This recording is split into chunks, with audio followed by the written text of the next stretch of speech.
एवढी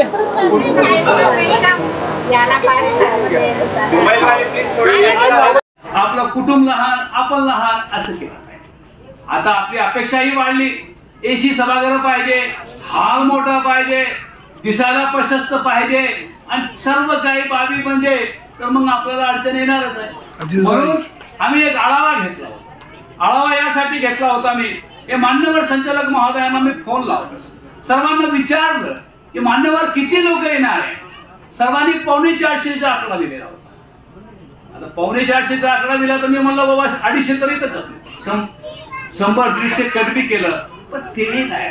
असं भविष्यामध्ये आपल्याला काळजी करावी लागते। तुमचं काय नाही, परंतु मला नेहमी त्यांच्याकडे जावं लागते। आज शिक्षक सभेकडे मी जाऊ शकत नाही।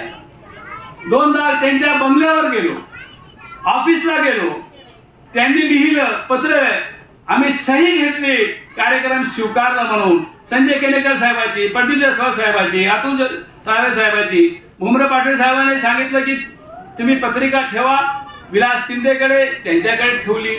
मी अवश्य येतो, परंतु याच्यामध्ये घोळ काय होते, काल आपण पूर्व संध्येला बसलो।